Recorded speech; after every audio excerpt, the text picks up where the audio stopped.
Suamiku selingkuh dengan sahabatku dan mereka membawa kabur uang arisan.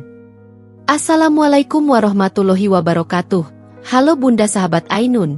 Semoga Bunda semuanya dalam keadaan sehat dan selalu bahagia ya. Kali ini Ainun akan membawakan cerita tentang sahabatku, Nina. Saat sahabat dan suami yang paling dipercaya justru berkhianat, hidup seorang perempuan hancur seketika. Uang puluhan juta raib, reputasi tercoreng, dan rumah tangga lenyap. Namun dari reruntuhan itu, ia bangkit perlahan, mengumpulkan bukti, memperjuangkan keadilan, dan menjadikan luka sebagai pijakan menuju kesuksesan. Inilah kisah menyakitkan namun penuh inspirasi tentang pengkhianatan, perjuangan, dan kemenangan seorang perempuan yang menolak jadi korban selamanya. Sebelum Ainun lanjut, absen yuk Bunda. Dari kota mana saja? Dan buat yang sudah like, komen dan subscribe semoga rezekinya dilancarkan ya. Yuk, langsung saja kita mulai kisahnya. Aku mengira persahabatan kami sudah seperti saudara. Nina, dengan segala keramahan dan senyum manisnya yang selalu tampak tulus, adalah orang pertama yang menyambutku saat aku gugup berdiri sendirian di lorong fakultas. Kami duduk sebangku di kelas pengantar komunikasi waktu itu. Dari obrolan canggung soal dosen killer, kami jadi sahabat dekat. Semakin hari, semakin sulit untuk dipisahkan. Kami saling tahu isi lemari satu sama lain, rahasia keluarga, bahkan isi dompet dan hati masing-masing. Tak ada yang kami sembunyikan. Lulus kuliah, hidup membawa kami ke jalan masing-masing, tapi tak pernah benar-benar menjauh. Kami tetap sering bertemu. Saling curhat soal rumah tangga, anak, mertua, bahkan urusan dapur. Saat aku keguguran di kehamilan pertama, Nina yang pertama datang dan memelukku erat. Saat dia curiga suaminya selingkuh, aku yang menemaninya menyelidiki. Kami seperti dua sisi dari koin yang sama, tak bisa terpisahkan. Dan karena itulah aku tak sedikit pun curiga ketika Nina datang ke rumah sore itu dengan semangat menggebu. Aku punya ide bagus banget. Sumpah, ini tuh kayak kombinasi antara nabung dan healing bareng sahabat. Katanya sambil mengeluarkan brosur sederhana dari tasnya. Arisan Sahabat Bahagia. Begitu judulnya. Warnanya pastel. Desainnya lucu. Ada gambar perempuan-perempuan cantik tersenyum bahagia sambil menyeruput kopi. Aku pengin lingkaran kecil aja. Cuma kita-kita yang udah kenal. Jadi semuanya bisa saling percaya. Gak usah takut drama. Apalagi orang kabur bawa uang. Aku sendiri yang jadi bendahara dan yang muter arisan. Jelas Nina sambil menatapku penuh harap.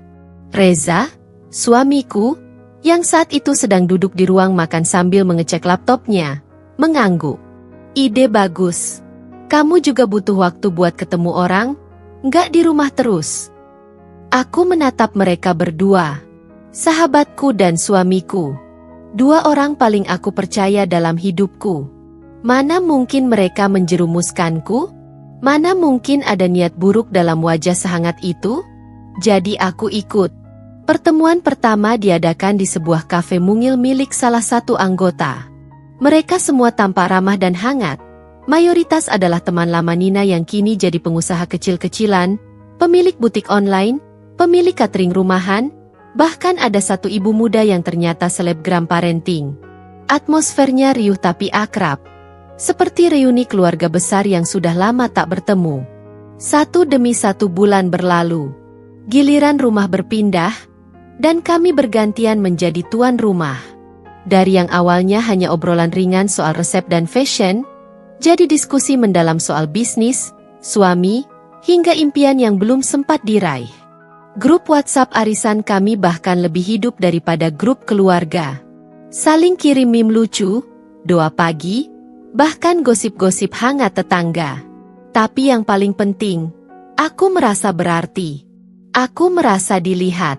Setelah bertahun-tahun menjadi istri dan editor freelance yang lebih banyak berinteraksi dengan dokumen sunyi, arisan ini seperti ruang napas.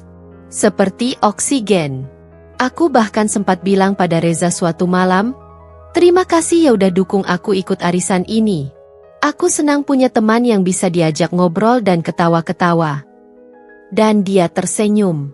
Senyum hangat yang selama ini membuatku merasa aman. Andai saja aku tahu, di balik semua tawa, pelukan hangat, dan foto-foto kompak yang kami unggah bersama, dua orang terdekatku sedang menyulam rencana. Rencana yang begitu rapi, begitu diam-diam, hingga aku tak sempat mencium bau busuk pengkhianatan yang sedang tumbuh. Arisan itu bukan cuma tempat kumpul. Bukan sekadar ajang perempuan mencari hiburan. Itu adalah meja bundar tempat pengkhianatan direncanakan. Tempat mereka membuat strategi, langkah demi langkah, untuk menjatuhkan aku yang mereka anggap terlalu polos, terlalu percaya. Dan aku cuma pion kecil yang sedang menikmati permainan, tidak sadar bahwa aku sedang diarahkan ke lubang gelap yang mereka siapkan dengan begitu sabar. Sampai akhirnya, semuanya terbongkar. Dan saat itu tiba, aku tidak hanya kehilangan uang, tapi juga kehilangan kepercayaan pada sahabatku, pada suamiku, dan pada diriku sendiri.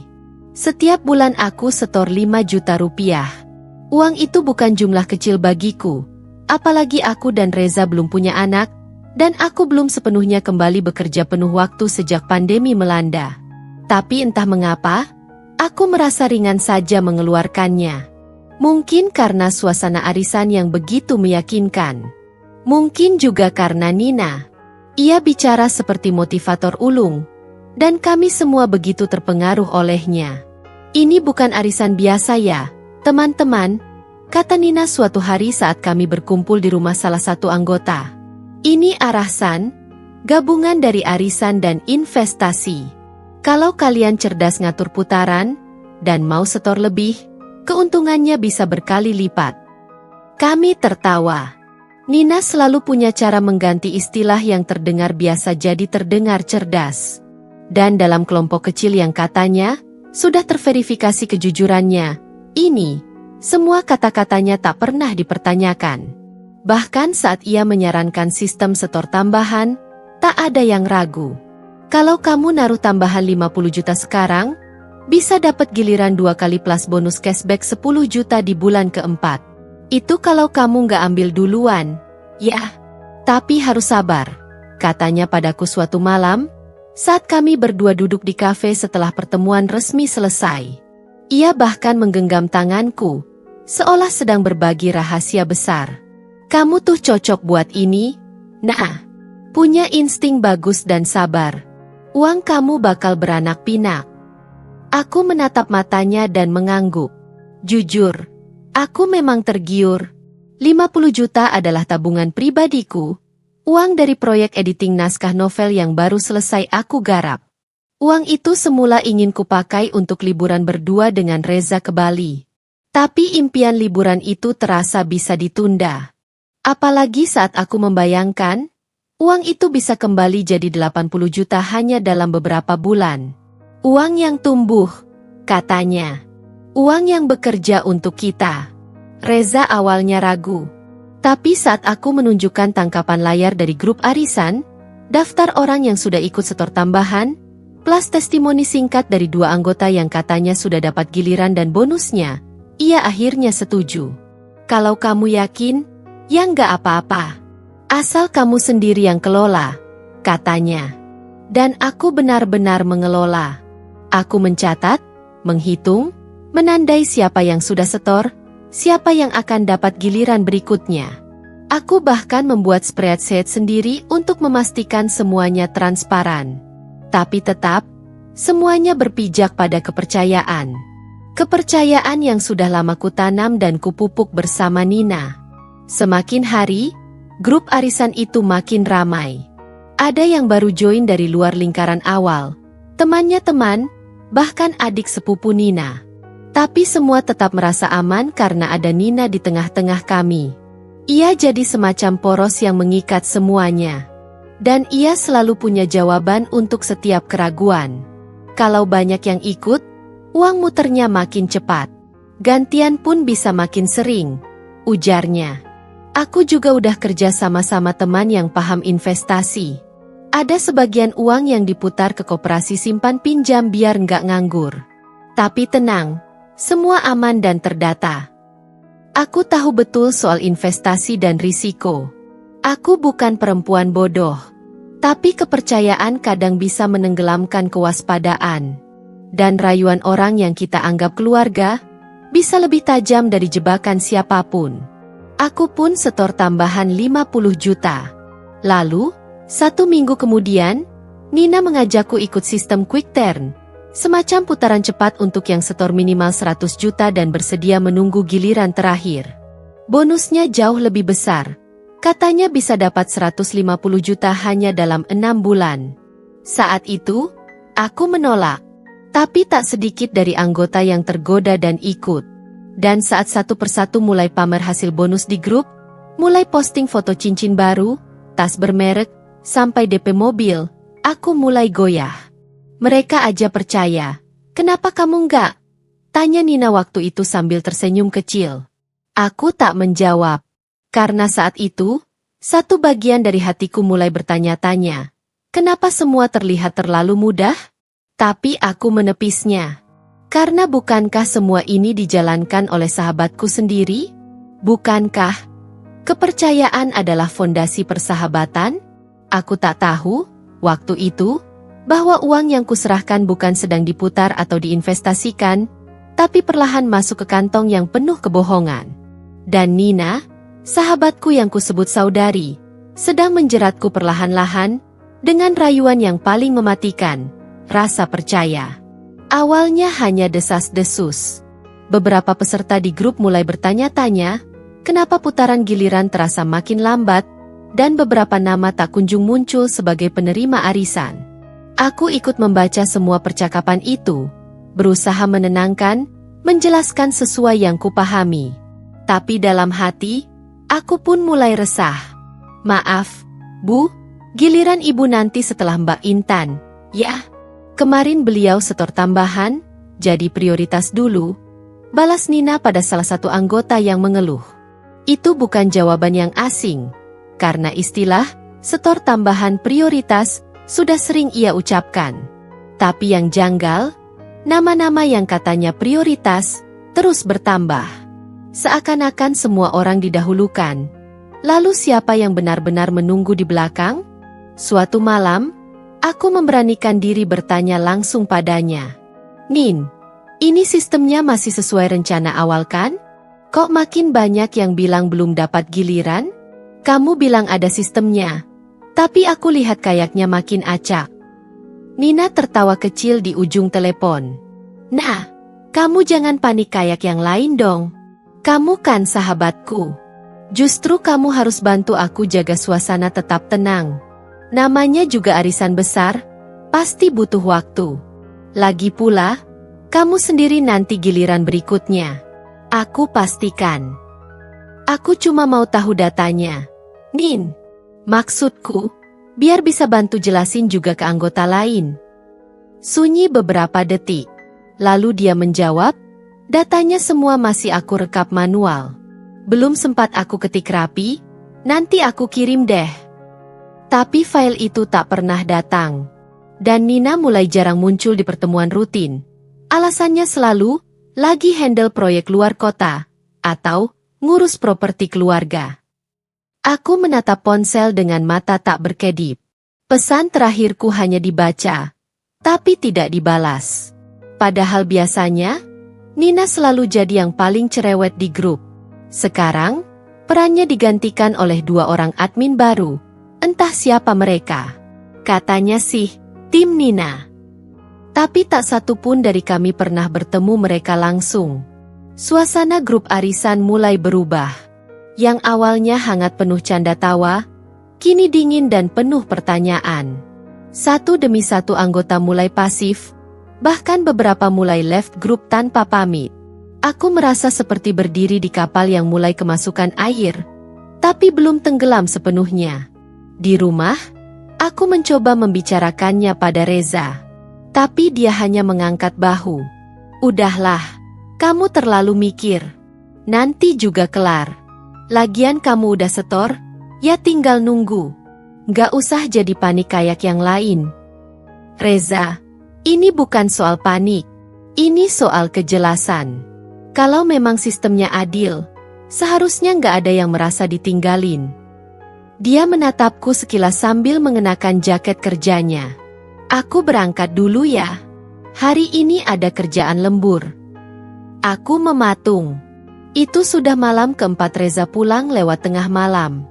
Dulu, tiap kali ada lembur, ia selalu kirim kabar, video call sebentar, atau sekadar pamit dengan senyum. Tapi sekarang, hanya kata, lembur, tanpa rincian. Tak ada foto kantor, tak ada suara mesin kerja di latar panggilan. Bahkan aroma parfum di bajunya pun berubah, lebih tajam dan tidak familiar. Reza, aku mencoba menahannya di depan pintu. Kamu jujur aja, kamu lagi ada masalah. Dia menatapku, sebentar, lalu mencium keningku sejenak. Kamu yang tenang ya. Jangan terlalu larut sama arisan itu. Percaya aja, semua akan baik-baik saja. Tapi kata-kata itu justru membuat pikiranku makin tidak tenang. Karena kepercayaan yang kusandarkan pada dua orang terdekatku, Nina dan Reza, sekarang mulai retak. Dan retak itu pelan-pelan menjalar, seperti retakan halus di kaca bening. Tak tampak pecah, tapi menunggu waktu untuk hancur sepenuhnya. Sore itu, aku coba menghubungi salah satu anggota arisan yang dulu cukup vokal, Mbak Tia. Ia sempat keluar grup 2 minggu lalu, tapi aku masih punya kontaknya. Aku nggak enak cerita panjang Diwa. Bisa ketemu langsung? Tanyanya. Dan dari kalimat singkat itu, aku tahu, ada sesuatu yang lebih besar dari sekadar keterlambatan giliran. Sesuatu yang mungkin bisa mengubah seluruh kepercayaanku selama ini. Sesampainya di tempat pertemuan kami, sebuah kedai kopi kecil di pinggir kota, Tia menatapku dengan wajah yang sudah bukan lagi penuh emosi, tapi datar, seolah luka sudah mengering menjadi trauma. Kamu masih percaya sama Nina? Tanyanya datar. Aku terdiam. Karena kalau iya, kamu harus dengar ini baik-baik.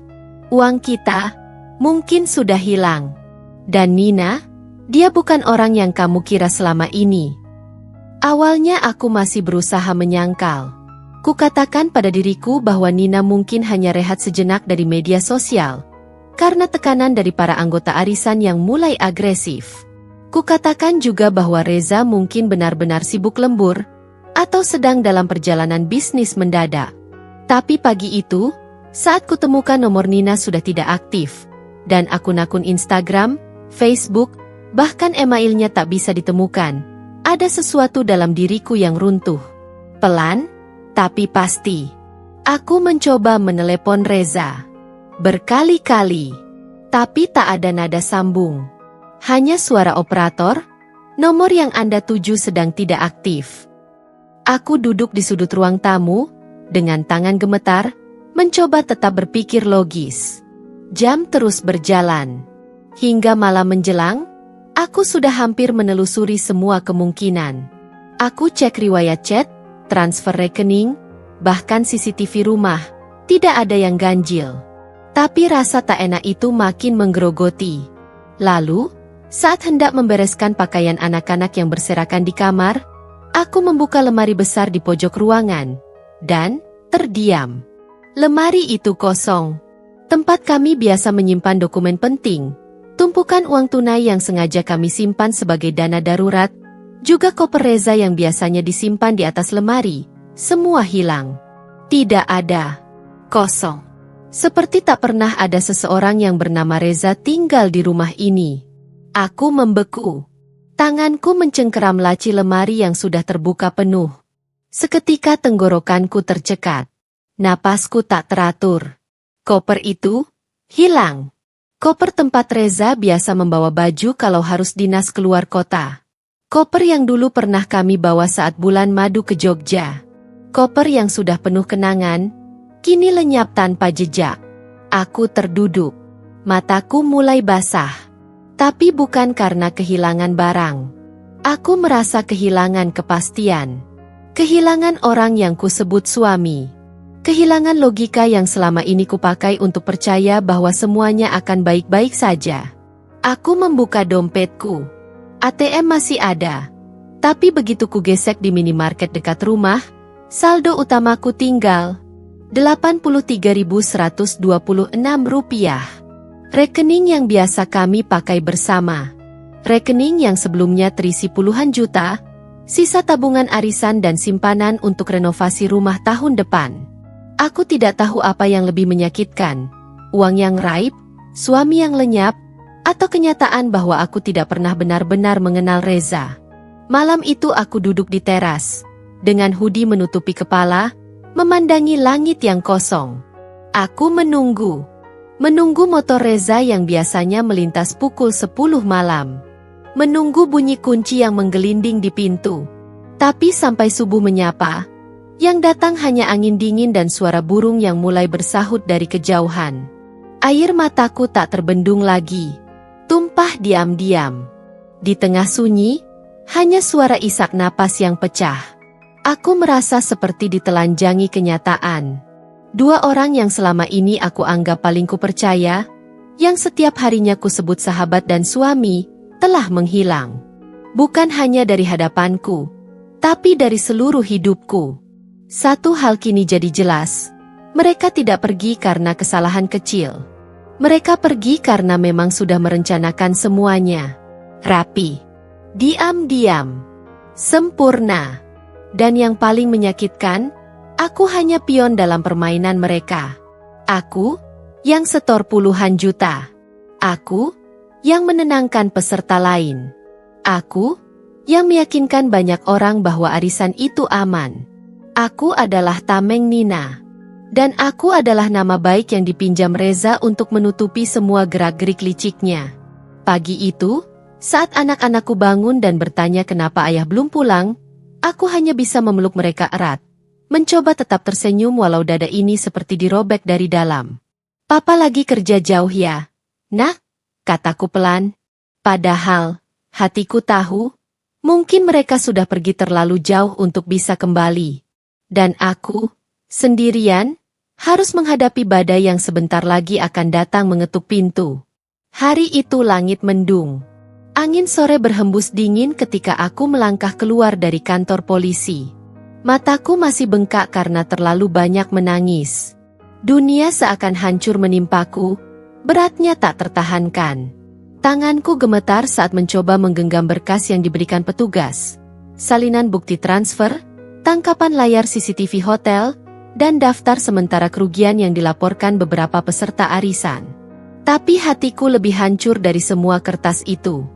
Mereka bilang Nina dan Reza sudah bekerja sama sejak awal.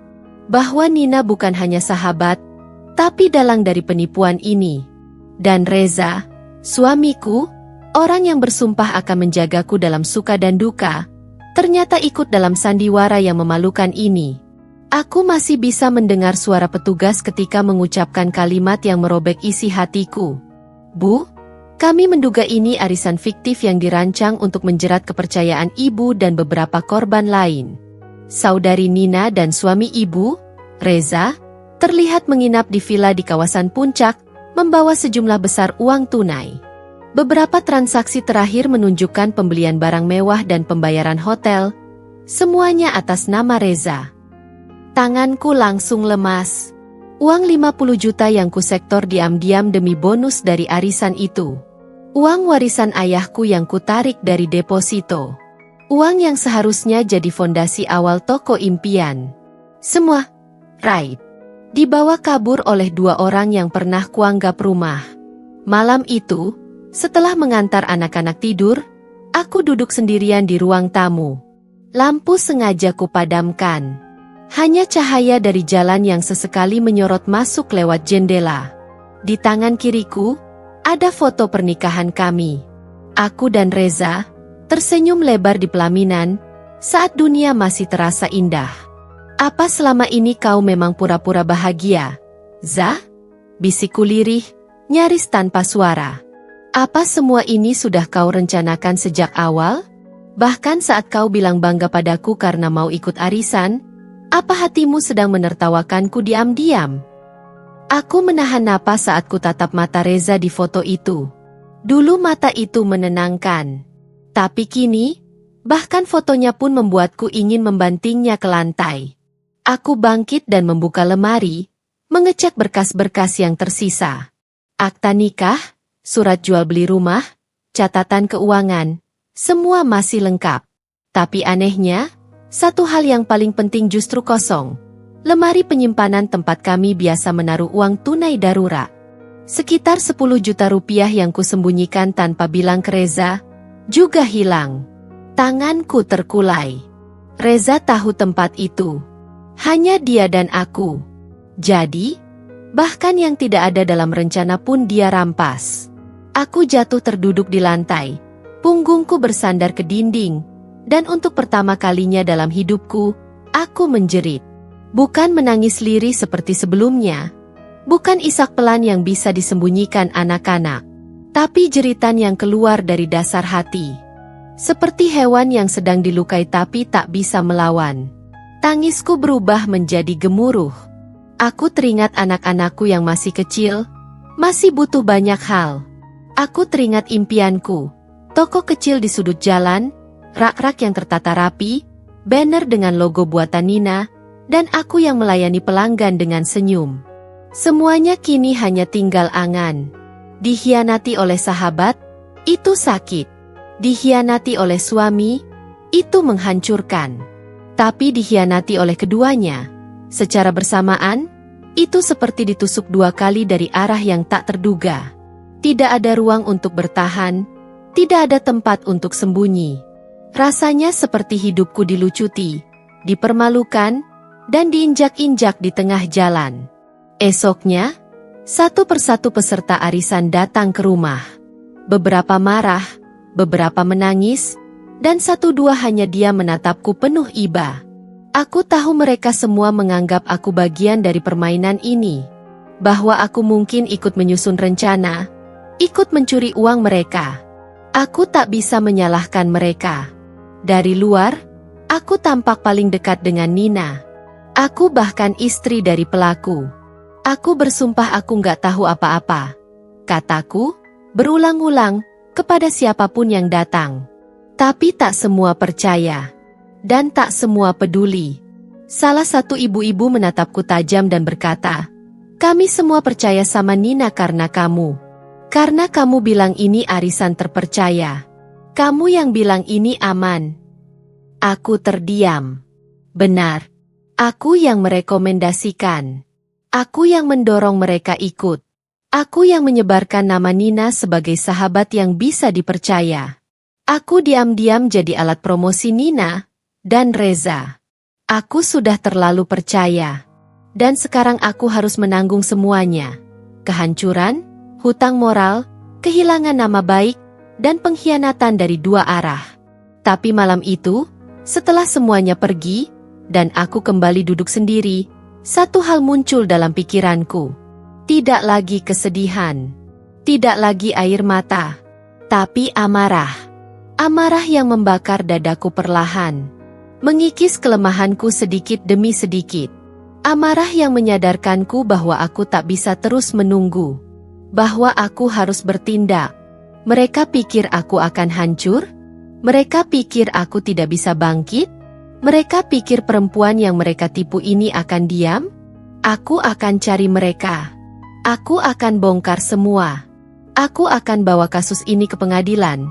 Walau harus menjual barang-barangku satu persatu. Dan aku akan pastikan mereka mendapatkan balasan yang setimpal. Jika mereka merasa menang saat ini, biarlah.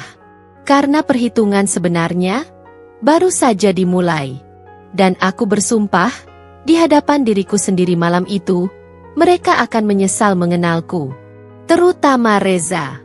Karena dari semua luka ini, aku akan lahir kembali.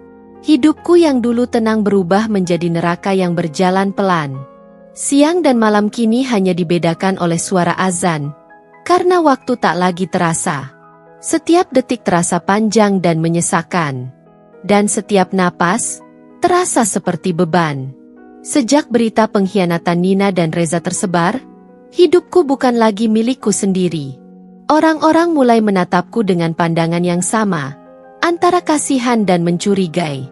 Seolah aku ini bukan korban, tapi dalang yang gagal menyembunyikan kejahatan. Keluarga Reza datang, bukan untuk menghibur, bukan untuk menenangkan, tapi untuk menyalahkan.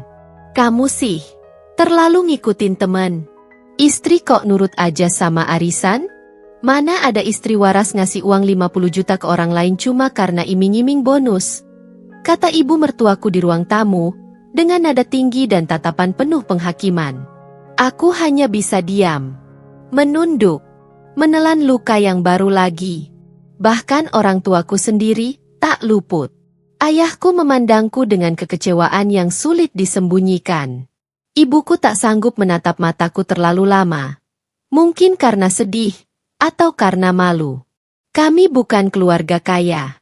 Uang yang hilang itu adalah hasil bertahun-tahun bekerja keras. Dan aku menghamburkannya, karena percaya. Anak-anak masih kecil, kamu harus kuat, kata ibuku, mencoba menyemangati, tapi nada bicaranya seperti orang yang menasihati mayat hidup. Tapi kalau kamu mau nangis, menangislah.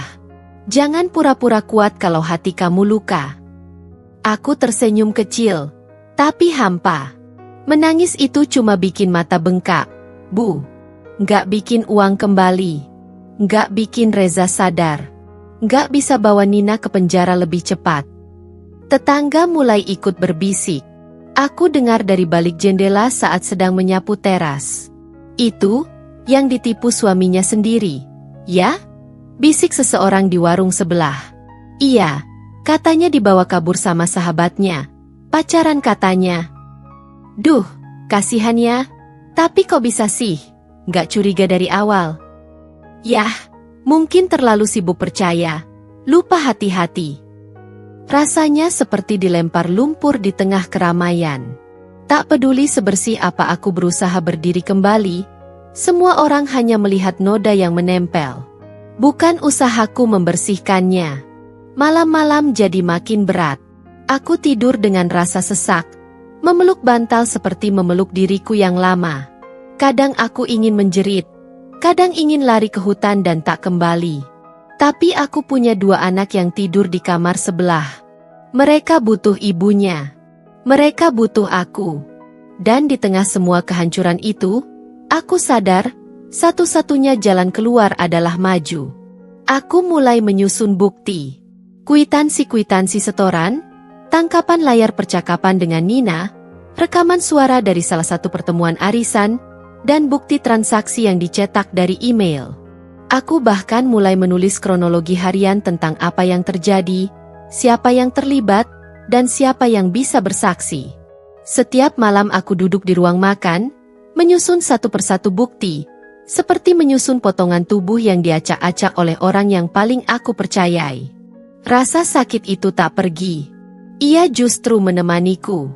Membakar dada, tapi juga menyalakan tekad. Luka itu belum sembuh. Tapi aku tidak ingin ia mengering sia-sia. Aku ingin luka ini menjadi alasan mereka dihukum. Aku juga mencari pengacara. Walau awalnya ditolak karena katanya, kasus arisan susah dibuktikan jika tanpa surat perjanjian. Tapi aku tidak menyerah. Aku mendatangi lembaga bantuan hukum. Membawa semua data. Memohon dengan suara bergetar. Air mata sudah mengering tapi harapan masih sedikit menyala. Bu, ini akan jadi proses yang panjang. Tapi kalau ibu kuat, kita bisa usahakan ke jalur hukum, kata salah satu staf lebih padaku. Kalimat itu seperti embun di padang pasir. Tidak menjanjikan keselamatan, tapi cukup untuk membuatku tetap hidup. Terkadang aku masih mengingat wajah Nina, senyum hangatnya, pelukan ketika aku sedang lelah, candanya saat kami berbagi mimpi. Tapi kini, semua itu terasa palsu. Seperti mimpi buruk yang dibungkus kado cantik. Dan Reza, aku masih sulit percaya dia tega. Orang yang menemaniku melewati masa susah, kini malah menyiksaku di masa aku mulai bisa berdiri. Aku sempat berpikir, mungkinkah mereka merencanakan semua ini sejak lama? Mungkinkah setiap obrolan tentang impian, setiap pelukan dan ciuman di pagi hari, hanyalah sandiwara menuju akhir yang menyakitkan? Dan jika ya, kenapa harus aku? Tapi aku berhenti bertanya. Karena mereka mungkin tidak akan pernah menyesal. Tapi aku akan membuat mereka tahu rasanya kehilangan. Tidak lagi sebagai perempuan yang percaya buta, tapi sebagai perempuan yang dilukai, dikhianati, dan memilih bangkit dengan luka yang masih basah. Diam bukan berarti kalah. Diam bukan berarti pasrah. Tapi kadang, diam adalah cara untuk bertahan saat seluruh dunia memaksamu runtuh. Dan dalam diam itulah aku menyusun balasanku, bukan dengan teriakan, bukan dengan amarah, tapi dengan bukti, strategi, dan kekuatan hati yang nyaris habis. Malam-malamku tak lagi hanya diisi tangis. Kini, ada secercah arah. Aku duduk di ruang makan dengan laptop tua, lampu redup, dan tumpukan kertas di meja. Semua riwayat transfer yang kutemukan, ku ketik satu persatu ke dalam spreadsheet. Ada puluhan transaksi. Dari nominal kecil hingga besar. 5 juta, 20 juta, bahkan beberapa yang mencapai 100 juta. Aku tak sendirian. Saat diam-diam menghubungi beberapa peserta arisan yang lain, aku kaget. Mereka ternyata sudah lebih dulu merasa ada yang tidak beres. Seorang ibu rumah tangga bernama Rika kehilangan 70 juta. Ada pula Mbak Intan, seorang janda dengan 2 anak yang nekat menjual perhiasannya demi setor kearisan Nina. Total kerugiannya lebih dari 150 juta. Aku kira cuma aku yang bodoh, kata Mbak Intan. Matanya berkaca-kaca saat kami bertemu di warung kopi kecil di ujung kota. Bukan kamu yang bodoh, Mbak, jawabku sambil menggenggam tangannya. Kita semua cuma terlalu percaya sama orang yang salah. Dari 5 orang yang kutemui di minggu pertama, 3 diantaranya siap bersaksi. 1 masih ragu, dan 1 lagi sudah terlalu hancur untuk ikut bergerak. Tapi bagi kami yang tersisa, kami mulai membentuk semacam tim kecil. Grup WhatsApp baru kami beri nama Korban Nina Aureza. Isinya bukan sekadar cerita duka, tapi juga semangat untuk bertahan, menguatkan, dan melawan. Aku mengatur semua bukti dalam folder plastik besar. Foto tangkapan layar percakapan WhatsApp, daftar nama peserta, bukti transfer bank, dan bahkan voice note dari Nina yang pernah kukirimkan ke temanku sebagai dokumentasi. Kukumpulkan semuanya, karena aku tahu, kepercayaan tak bisa kembali, tapi keadilan mungkin masih bisa dikejar. Hari itu, aku memberanikan diri mendatangi kantor polisi untuk kedua kalinya. Kali ini, aku tidak sendiri. Bersama Rika dan Intan, kami membawa semua bukti yang ada. Suara kami masih bergetar, tapi mata kami tidak lagi penuh air mata. Kami punya satu tujuan, menyeret pengkhianatan itu ke hadapan hukum. Ini termasuk penipuan berencana, ujar petugas setelah memeriksa dokumen. Tapi prosesnya panjang. Apakah ibu-ibu siap? Aku mengangguk, perlahan, tapi yakin. Hari demi hari, kami lalui dengan koordinasi yang ketat. Kami mulai menyebar informasi di media sosial, bukan untuk mempermalukan, tapi untuk mencari korban lain. Dan benar saja, jumlahnya bertambah. Ada 25 korban total. Uang yang terkumpul, lebih dari 1 miliar rupiah. Aku masih mengingat satu malam, ketika aku duduk di teras rumah, angin dingin menggigit kulit, tapi hati ini terasa hangat. Hangat karena aku tahu, meski dunia ini sempat menginjakku, aku berdiri lagi. Meski Reza mengkhianatiku dan Nina menusukku dari belakang, aku tidak jatuh untuk selamanya. Aku menulis di jurnal yang dulu diberikan Reza sebagai hadiah ulang tahun. Ironis, tapi kini kugunakan untuk mencatat titik balik hidupku. Hari ini aku memilih untuk melawan. Bukan demi uangku saja, tapi demi harga diriku.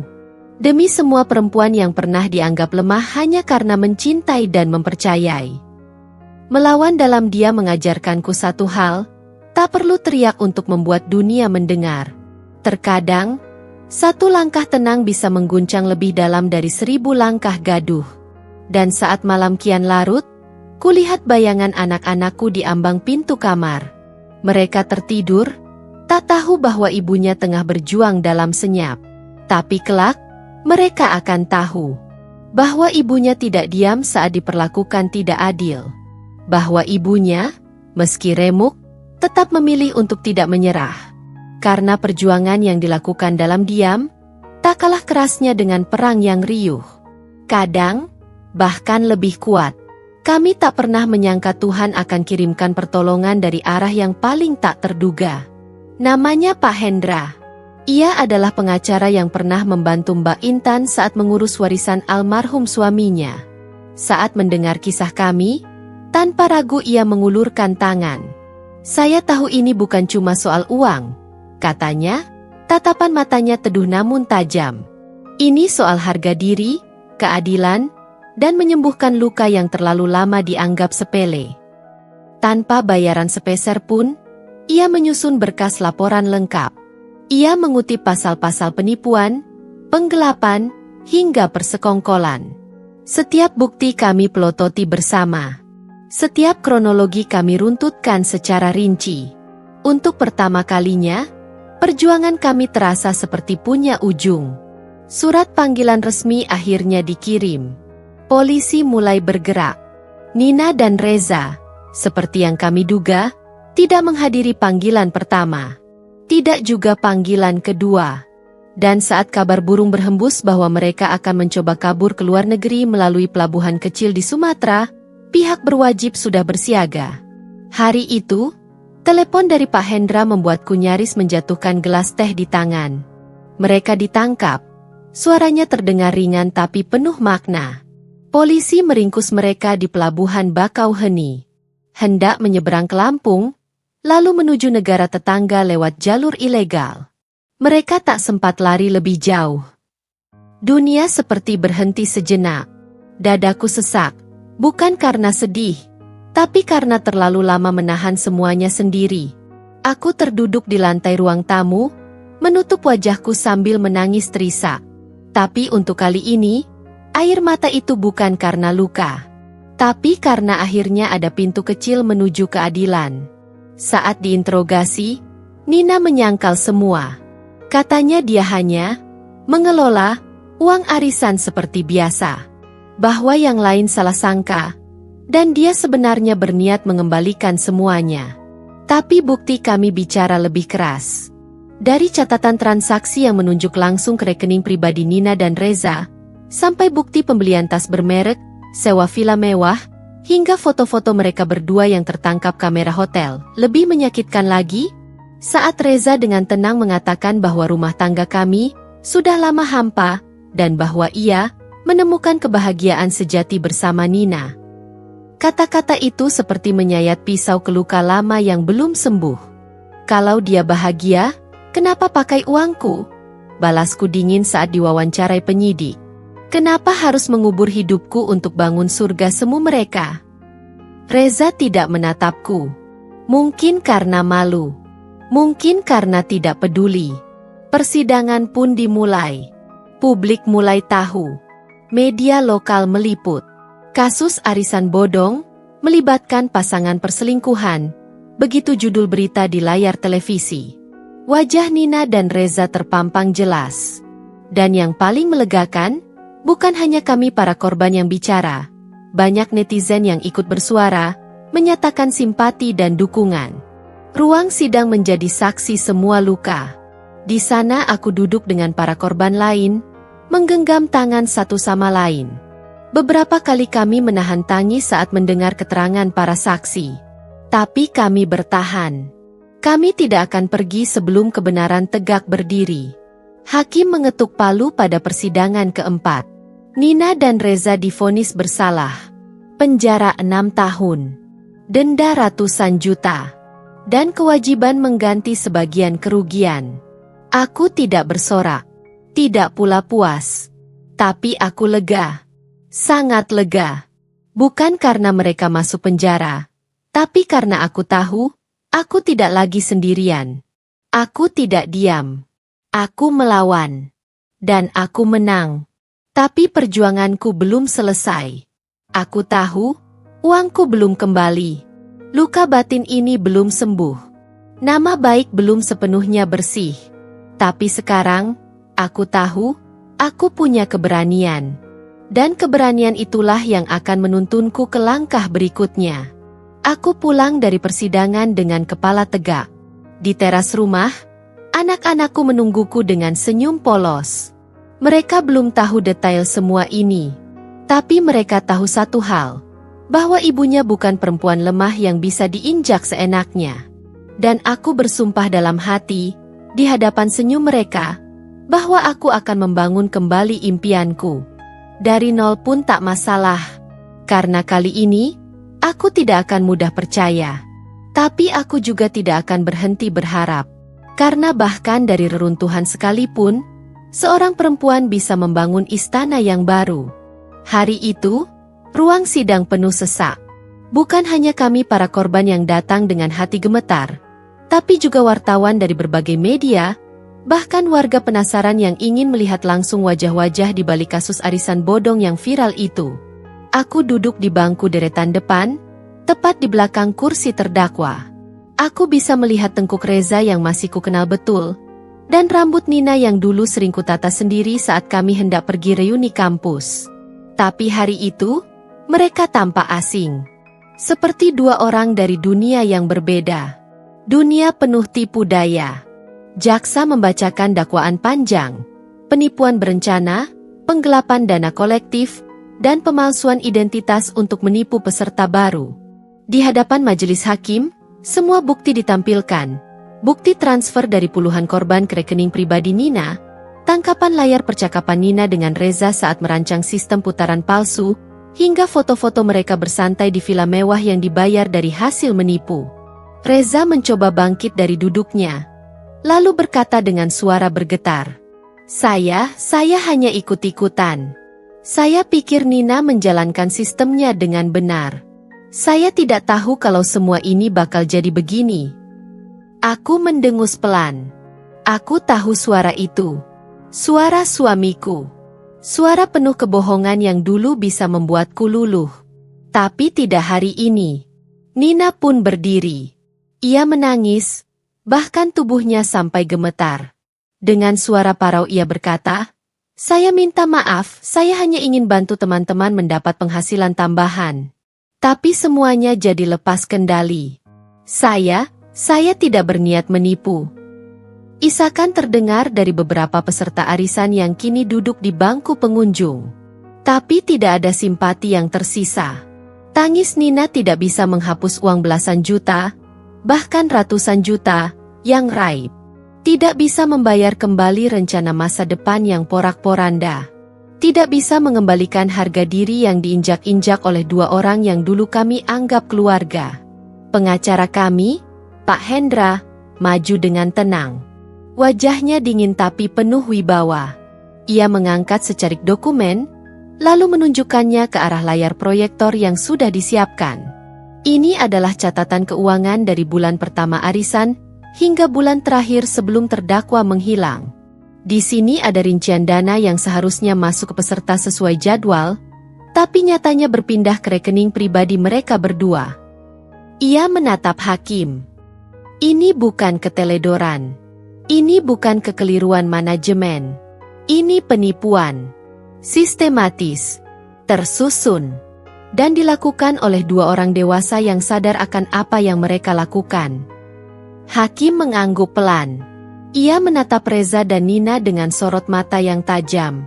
Saudara terdakwa, Anda berdua bukan hanya menghancurkan kepercayaan orang-orang yang mencintai kalian, tapi juga menodai makna dari persahabatan, dari kejujuran, dan dari ikatan pernikahan. Seketika, ruang sidang hening. Tak ada yang berani bergerak. Bahkan suara napas pun terasa berat. Aku merasa jantungku berdetak begitu keras, seakan hendak melompat keluar dari dadaku. Selama ini, aku bertanya-tanya, apakah aku akan mendapat keadilan? Apakah mereka akan lolos? Dan akhirnya, hari itu, aku melihat bayangan kebenaran mulai menjelma nyata. Hakim melanjutkan, setelah mendengar seluruh keterangan saksi dan bukti yang diajukan, maka pengadilan memutuskan. Semua yang hadir menahan napas. Nina Ayu Lestari dan Reza Wijaya terbukti bersalah melakukan tindak pidana penipuan dan penggelapan dana kolektif secara terencana. Masing-masing dijatuhi hukuman 6 tahun penjara dan kewajiban membayar ganti rugi kepada korban sebesar nilai kerugian sesuai hasil penyelidikan. Beberapa korban di sampingku langsung menutup mulutnya, menangis. Ada tangis lega, ada tangis getir. Ada yang menepuk-nepuk punggungku, berbisik lirih, "Kita menang, akhirnya kita menang." Tapi aku tak bisa menangis. Lidahku keluh. Mataku menatap kosong ke depan. Aku hanya merasa hampa. Reza menoleh sekali, menatapku. Tatapan itu kosong. Bukan penyesalan, bukan amarah. Mungkin hanya sekelumit kesadaran bahwa ia telah kehilangan segalanya. Dan Nina, wajahnya basah air mata, menunduk dalam saat diborgol dan digiring keluar. Aku berdiri, memandang punggung mereka yang menjauh. Bukan karena aku masih peduli, tapi karena di sanalah, aku akhirnya bisa mengucapkan dalam hati, "Selamat tinggal." Ketukan palu hakim sore itu masih terngiang di kepalaku, seperti gema yang menandai berakhirnya babak kelam dalam hidupku. 6 tahun untuk Reza, 7 tahun untuk Nina. Bukan angka yang bisa membayar semua yang mereka rusak. Tapi setidaknya, keadilan akhirnya berdiri tegak. Aku duduk di bangku pengunjung, tubuhku masih gemetar meski wajahku tampak tenang. Tanganku menggenggam erat selembar tisu yang sejak tadi tak kugunakan untuk menangis. Air mata sudah habis. Hati ini sudah terlalu lama dikoyak. Terlalu dalam disayat oleh mereka yang dulu kupeluk sebagai keluarga.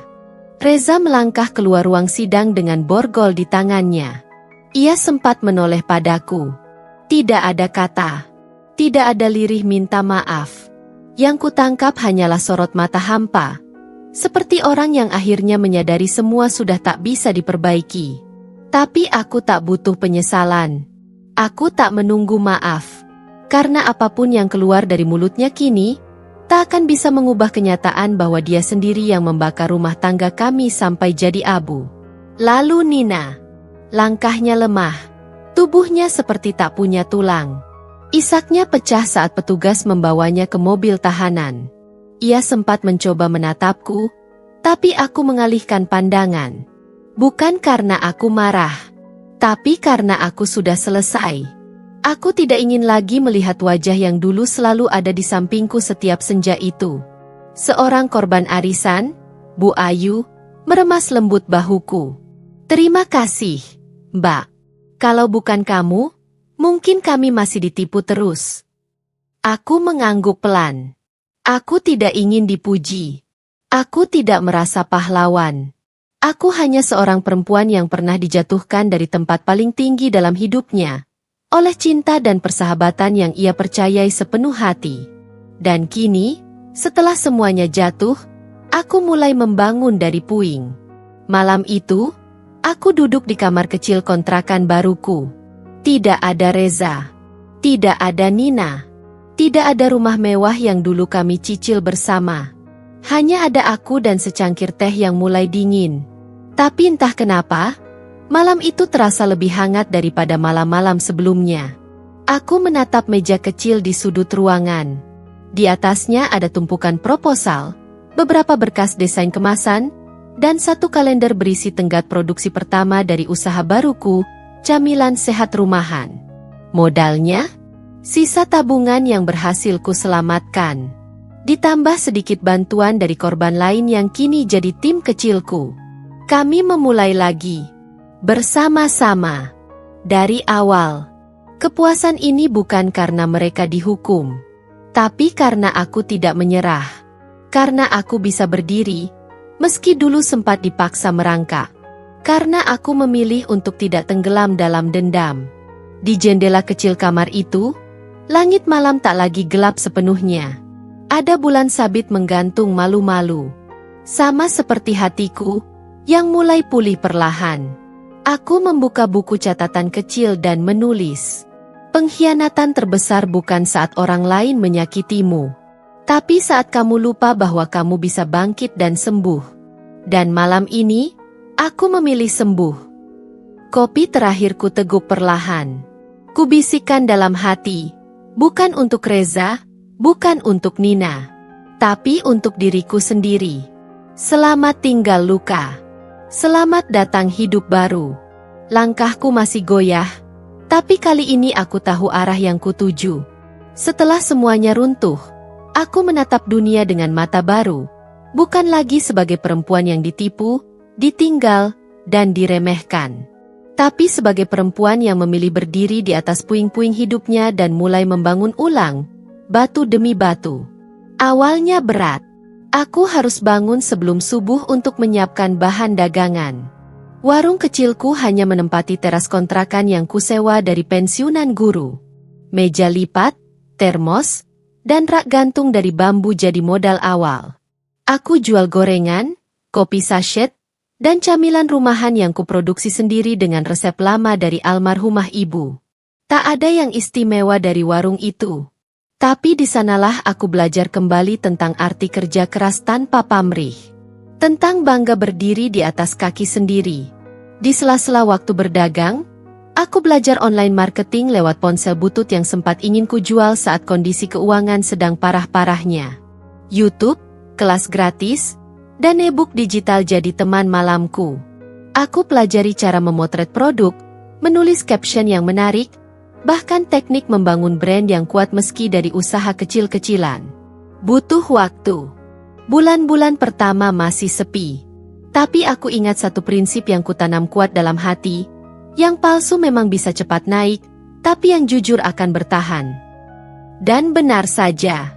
Lambat tapi pasti, daganganku mulai dikenal. Yang paling mengejutkan adalah ketika para korban arisan lainnya, yang dulu hanya kutemui saat rapat emosi dan sidang, datang satu persatu ke warungku. Bukan untuk marah atau menuntut, tapi untuk menawarkan kerjasama. Bu Ayu, yang dulu kehilangan uang ratusan juta, ternyata pandai membuat sambal. Dia mulai menitip jualan. Lalu ada Mbak Tari, korban lain yang kehilangan suaminya karena stres berat akibat penipuan itu. Dia mulai bantu membuat kue kering. Kami semua sama-sama luka, tapi saat bersama, luka-luka itu menjadi jaringan yang menguatkan kami. Jaringan yang tumbuh dari kepercayaan baru, bukan sekadar balas dendam atau pelarian dari masa lalu. Kami bentuk komunitas kecil, memberi nama Sahabat dari Luka. Setiap Jumat sore, kami adakan pertemuan di teras warungku. Saling curhat, berbagi ilmu, bahkan sesekali tertawa bersama. Hal yang sempat kupikir tak akan pernah bisa kulakukan lagi. Aku tak pernah menyangka, dari pengkhianatan paling menyakitkan dalam hidupku, aku justru dipertemukan dengan orang-orang yang benar-benar setia.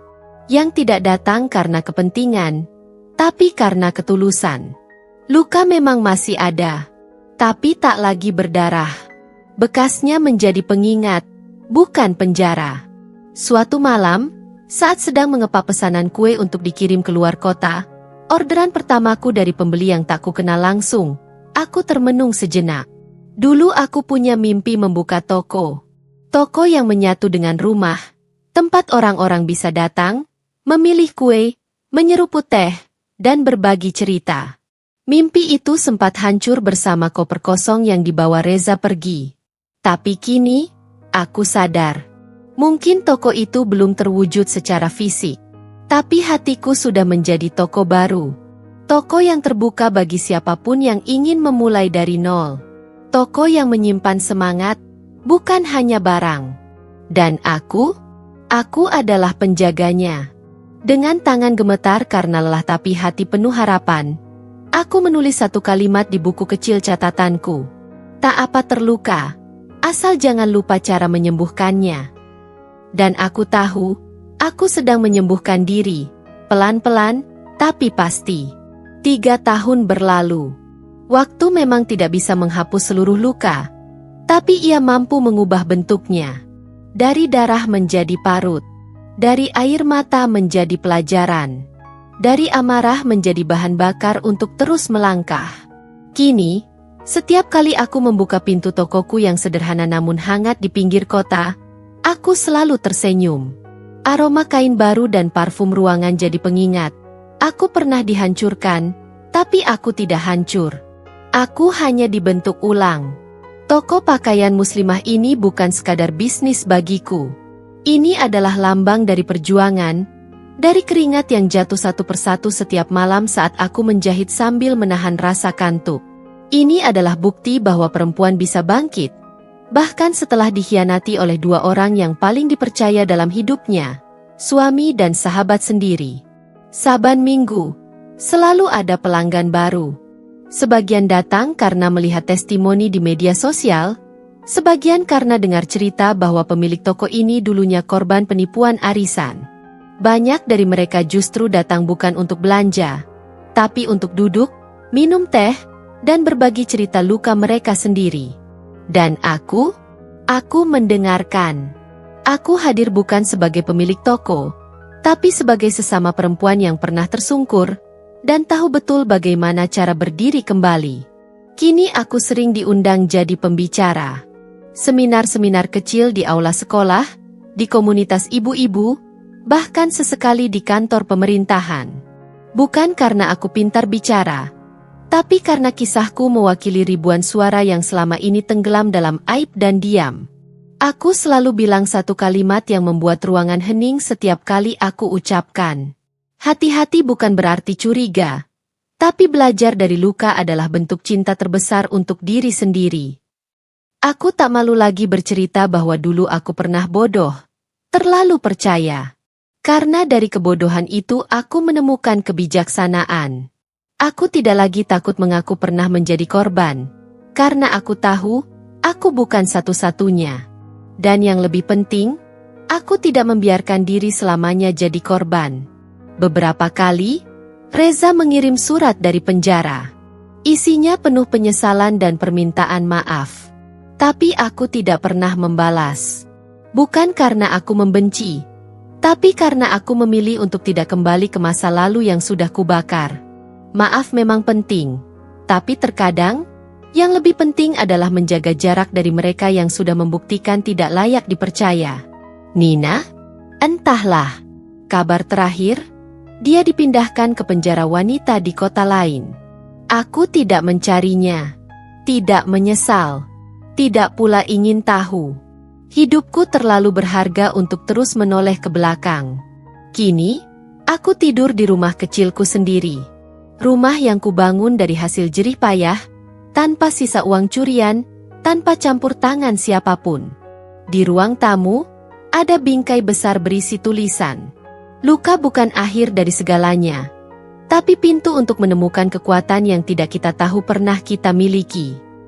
Setiap kali aku membaca itu, aku terdiam. Kadang masih menangis, tapi bukan karena sedih, tapi karena bangga.